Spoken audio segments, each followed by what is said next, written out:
Perkenalkan, nama saya Nilam Cahya dengan NIM 4192111003.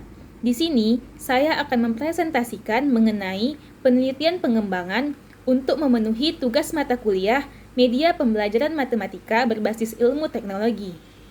Sebelum kita masuk ke pembahasannya, terlebih dahulu saya akan memberitahukan subbab materi yang akan kita bahas. Yang pertama adalah pendahuluan, yang kedua adalah penelitian pengembangan, yang ketiga adalah proses pengembangan, yang keempat adalah model-model pengembangan, yang kelima adalah model Thiagarajan atau model 4G, yang keenam adalah model eddy, dan yang ketujuh adalah kualitas bahan ajar. Selanjutnya kita akan masuk ke bagian yang pertama, yaitu pendahuluan. Kita akan mulai dari pertanyaan, apa sih penyebab kurangnya kualitas proses belajar? Nah, jawabannya yaitu, kurangnya kualitas proses belajar dapat dipengaruhi oleh beberapa faktor. Di antaranya yang pertama yaitu, perangkat pembelajaran berupa media, buku, modul, LKPD, LAS, dan RPP yang tidak relevan untuk mencapai tujuan pembelajaran. Faktor yang kedua yaitu penerapan model, pendekatan pembelajaran atau strategi pembelajaran yang masih monoton dan belum tepat untuk mencapai tujuan instruksional pembelajaran. Selanjutnya, faktor yang ketiga yaitu perangkat pembelajaran yang digunakan belum mengadopsi unsur-unsur teknologi komputer. Dan faktor yang terakhir yaitu perangkat pembelajaran yang tersedia hanya dirancang sebagai sumber informasi dan belum memuat masalah sesuai dengan kehidupan nyata. Setelah kita mengetahui penyebab kurangnya kualitas proses belajar, selanjutnya kita akan mengetahui alasan pentingnya melakukan pengembangan bahan ajar menurut Kemendiknas tahun 2014. Alasan yang pertama yaitu diperoleh bahan ajar sesuai tuntutan kurikulum dan sesuai dengan kebutuhan belajar peserta didik. Alasan yang kedua yaitu tidak lagi tergantung pada buku teks yang terkadang menyajikan satu sudut pandang kebenaran. Alasan yang ketiga yaitu memperkaya karena dikembangkan dengan menggunakan beberapa referensi. Nah, alasan yang keempat yaitu menambah khasanah pengetahuan dan pengalaman guru dalam menulis bahan ajar. Selanjutnya yaitu membangun komunikasi pembelajaran yang efektif antara guru dengan peserta didik karena mereka akan lebih percaya kepada gurunya. Dan alasan yang terakhir yaitu menambah angka kredit jika dikumpulkan menjadi buku dan diterbitkan. Selanjutnya, kita masuk ke subbab yang kedua, yaitu penelitian pengembangan. Penelitian pengembangan ini bertujuan untuk menghasilkan suatu produk baru atau memperbaiki produk yang sudah ada, baik berupa buku, lembar aktivitas siswa atau LAS, media pembelajaran, modul, dan bahan ajar lainnya. Selanjutnya, kita akan membahas prinsip dalam mengembangkan bahan ajar. Adapun prinsip-prinsip dalam mengembangkan bahan ajar ada 3, yaitu yang pertama prinsip relevansi, yang kedua prinsip konsistensi, dan yang ketiga prinsip kecukupan. Kita akan membahas prinsip-prinsip ini satu persatu. Dimulai dari yang pertama yaitu prinsip relevansi. Menurut Kamus Besar Bahasa Indonesia, relevansi berarti kait-mengait, bersangkut paut, dan berguna secara langsung. Pada prinsip ini, materi yang diulas harus terkait dengan tujuan pembelajaran yang ditetapkan. Prinsip yang kedua yaitu prinsip konsistensi. Menurut KBBI, konsistensi berarti ketetapan dan kemantapan dalam bertindak. Maksud prinsip ini yaitu ketetapan yang sesuai antara tujuan pembelajaran dengan isi bahan ajar. Contohnya, jika terdapat 3 tujuan pembelajaran, maka isi harus dikembangkan fokus pada pencapaian tujuan tersebut. Dan prinsip yang ketiga yaitu prinsip kecukupan. Artinya, isi bahan ajar harus diulas dengan meliputi semua tujuan pembelajaran yang ditetapkan dan dalam pembahasannya tidak terlalu panjang atau singkat. Selanjutnya, kita akan masuk ke subbab yang ketiga yaitu proses pengembangan. Terdapat 4 proses pengembangan. Yang pertama yaitu kebutuhan terhadap suatu produk, yang kedua yaitu menentukan karakteristik atau spesifikasi dari produk yang akan dikembangkan, yang ketiga yaitu uji coba produk, dan yang keempat yaitu evaluasi. Kita akan bahas satu persatu. Dimulai dari yang pertama yaitu kebutuhan terhadap suatu produk. Artinya, apakah produk yang dibutuhkan belum tersedia atau sudah tersedia namun belum optimal. Atas dasar ini, diperlukan suatu proses pembuatan suatu produk baru atau pengembangan produk yang sudah ada yang dapat digunakan untuk memecahkan masalah. Yang kedua yaitu menentukan karakteristik atau spesifikasi dari produk yang akan dikembangkan. Berdasarkan karakteristik atau spesifikasi ini, dihasilkan produk awal yang akan diuji coba. Yang ketiga yaitu uji coba produk. Pada proses ini dilakukan dengan cara mencobakan produk di lapangan dengan sampel yang terbatas, kemudian ke sampel yang lebih luas. Kemudian yang keempat yaitu evaluasi. Pada proses ini, data-data dikumpulkan selama uji coba produk untuk dievaluasi. Kemudian, kita masuk ke subbab yang keempat yaitu model-model pengembangan. Ada beberapa model penelitian dan pengembangan yang dapat digunakan untuk mengembangkan suatu media, model, atau bahan ajar. Yang pertama ada model Eddy, yang kedua model Thiagarajan atau 4G, yang ketiga model Azure, yang keempat model Hanafin and Peck, yang kelima model PSSI, yang keenam model Dick and Carey, dan yang ketujuh model CAM. Selanjutnya, kita akan masuk ke subbab yang kelima yaitu model Thiagarajan atau model 4G. Model Thiagarajan atau model 4G merupakan salah satu model pengembangan yang sering digunakan karena model ini sistematis dan cocok untuk mengembangkan perangkat pembelajaran. Reynolds mengatakan bahwa model 4G dapat dijadikan sumber ide dan prosedur pengembangan untuk mengembangkan perangkat pembelajaran dan penyebarannya pada bidang lain. Ada 4 tahapan dalam model ini. Yang pertama yaitu define atau pendefinisian. Pada tahapan ini, bertujuan untuk menetapkan dan mendefinisikan hal yang dibutuhkan dalam instruksional. Tahapan yang kedua yaitu desain atau perancangan. Pada tahapan ini, bertujuan untuk merancang draft awal dari materi pembelajaran. Tahap ini dimulai jika tujuan dari materi pembelajaran telah ditetapkan pada tahap sebelumnya. Tahapan yang ketiga yaitu develop atau pengembangan. Pada tahapan ini, bertujuan untuk memodifikasi materi pembelajaran pada draft awal. Hasil dari tahap perancangan harus dipertimbangkan sebagai versi awal sehingga perlu modifikasi dan diperoleh versi akhir yang efektif. Adapun tahap yang terakhir yaitu tahap disseminate yaitu penyebaran. Pada tahapan ini, draft final dari materi pembelajaran diperoleh jika fase uji pengembangan menunjukkan hasil yang konsisten dan ahli memberi komentar yang positif. Untuk lebih jelasnya, kita akan membahas 4 tahapan ini satu persatu. Dimulai dari tahapan yang pertama yaitu define atau pendefinisian. Pada tahapan define atau pendefinisian terdapat 5 fase, yaitu yang pertama fase front-end analysis atau analisis awal-akhir, yang kedua learner analysis atau analisis siswa, yang ketiga task analysis atau analisis tugas, yang keempat konsep analisis atau analisis konsep, dan yang kelima specifying instructional objective atau menetapkan tujuan pembelajaran. Kita bahas dari fase yang pertama, yaitu analisis awal-akhir. Pada fase ini, dilakukan analisis tentang masalah dasar yang dihadapi guru dan mengetahui tingkat kinerja guru. Selama penyelidikan inilah, alternatif pembelajaran yang lebih baik dan lebih efisien dapat dipertimbangkan. Fase yang kedua yaitu learner analysis atau analisis siswa. Pada fase ini, mengidentifikasi karakter dari siswa yang akan dihadapi.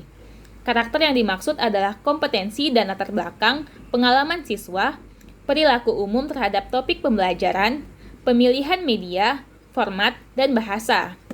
Cara mengimplementasikan analisis siswa yaitu dengan recall atau mengingat, wawancara dengan guru, literatur penelitian, wawancara langsung dengan siswa, dan tes kriteria. Fase yang ketiga yaitu task analysis atau analisis tugas, yaitu mengidentifikasi keterampilan utama yang dibutuhkan dan menguraikannya ke dalam keterampilan-keterampilan yang lebih khusus, yang perlu dan cukup. Analisis ini dapat membantu menentukan media yang akan digunakan. Yang keempat yaitu fase analisis konsep. Pada fase ini, mengidentifikasi konsep-konsep utama yang harus diajarkan, menata konsep tersebut ke dalam suatu hierarki, dan merinci sifat atau ciri-ciri dari masing-masing konsep. Kemudian fase yang terakhir yaitu specifying instructional objective atau menetapkan tujuan pembelajaran. Pada fase ini, mengkonversi hasil analisis tugas dan analisis konsep menjadi tujuan berupa perilaku yang diharapkan. Kumpulan tujuan ini menjadi dasar dalam penyusunan tes dan perancangan pembelajaran, dan selanjutnya tujuan ini diintegrasikan ke dalam materi pembelajaran. Tahapan model Tiaga Rajan yang kedua yaitu desain atau perancangan. Pada tahapan ini terdapat 4 fase. Yang pertama yaitu Construction Criterion Reference Test atau menyusun kriteria referensi tes. Yang kedua yaitu Media Selection atau pemilihan media. Yang ketiga yaitu Format Selection atau pemilihan format. Dan yang keempat, Initial Design atau desain awal. Kita akan bahas dari yang pertama yaitu Construction Criterion Reference Test. Pada langkah ini merupakan jembatan yang menghubungkan tahap define dan tahap desain. Kriteria yang dikembangkan mengkonversi tujuan menjadi kerangka dari materi pembelajaran. Fase yang kedua yaitu media selection atau pemilihan media. Pemilihan media yang sesuai untuk menyajikan isi dari pembelajaran. Proses ini mencakup penyesuaian analisis konsep dan analisis tugas dengan karakter dari siswa, sumber produksi, rencana penyebaran, berkenaan dengan sifat-sifat media. Fase yang ketiga yaitu format selection atau pemilihan format. Istilah format pembelajaran sendiri mengacu pada kombinasi media, strategi mengajar, dan teknik penggunaan. Pemilihan format yang sesuai ini tergantung pada banyaknya faktor-faktor yang didiskusikan. Sebagai contoh, format visual, format audiovisual, format nonverbal, dan lain sebagainya. Fase yang terakhir yaitu initial design. Pada fase ini, mempresentasikan esensi instruksional melalui media yang sesuai dan dengan urutan yang cocok. Fase ini juga melibatkan penstrukturan berbagai kegiatan belajar seperti membaca teks, melakukan wawancara pada personil pendidikan khusus, dan mempraktikkan keterampilan mengajar oleh teman sejawat dengan memperhatikan kebutuhan setiap siswa. Tahapan model Tiaga Rajan yang ketiga yaitu develop atau pengembangan. Pada tahapan ini terdapat 2 fase, yaitu yang pertama expert appraisal atau penilaian ahli dan yang kedua developmental testing atau uji pengembangan. Kita akan bahas dari tahap yang pertama, yaitu expert appraisal. Pada tahapan ini merupakan teknik untuk memperoleh saran untuk memperbaiki materi. Sejumlah ahli diminta untuk mengevaluasi materi dari sudut pandang pembelajaran dan teknik penyajian. Tahapan yang kedua yaitu developmental testing. Pada tahapan ini, menguji cobakan materi terhadap siswa untuk menetapkan bagian yang memerlukan revisi. Berdasarkan respon, reaksi, dan komentar siswa, materi dapat dimodifikasikan.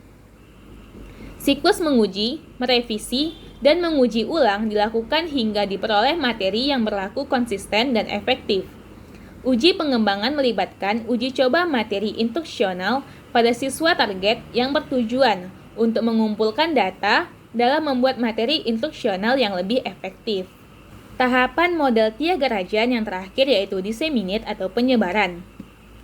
Pada tahapan ini, graf final dari materi pembelajaran diperoleh jika fase uji pengembangan menunjukkan hasil yang konsisten, dan ahli memberi komentar yang positif. Pada tahap ini dikenal 3 langkah, yaitu yang pertama validation testing. Pada langkah ini, materi digunakan pada kondisi tiruan untuk mendemonstrasikan siapa yang belajar, apa yang dipelajari, pada kondisi bagaimana, dan berapa banyak waktu yang digunakan. Langkah yang kedua yaitu packaging. Pada langkah ini, pihak produser dan distributor dipilih dan bekerja sama secara kooperatif untuk mengemas materi dalam bentuk yang dapat diterima. Dan langkah yang terakhir yaitu diffusion and adopting. Pada langkah ini, usaha yang khusus dibutuhkan untuk menyebarkan materi secara luas pada guru dan siswa, serta mendorong pengadopsian dan penggunaan materi. Selanjutnya, kita akan membahas subbab materi yang keenam, yaitu model EDDI. Model EDDI merupakan salah satu model yang sering digunakan oleh para pengembang bahan ajar. Model ini pada awalnya dikenalkan oleh Reiser dan Mollenda pada tahun 1990. Tahapan model EDDI ada 5, yaitu yang pertama menganalisis, yang kedua mendesain, yang ketiga mengembangkan, yang keempat mengimplementasikan, dan yang kelima mengevaluasi. Untuk lebih jelasnya, kita akan membahas tahapan model EDDI satu persatu, dimulai dari tahap yang pertama yaitu tahap analisis. Tahapan ini bertujuan untuk mengetahui sejauh mana kelayakan dan syarat-syarat yang diperlukan untuk mengembangkan media, bahan ajar, model, atau metode yang sudah digunakan. Adapun yang perlu dilakukan dalam tahap ini yaitu yang pertama, mengidentifikasi masalah yang terjadi pada proses belajar. Yang kedua yaitu menetapkan tujuan pembelajaran.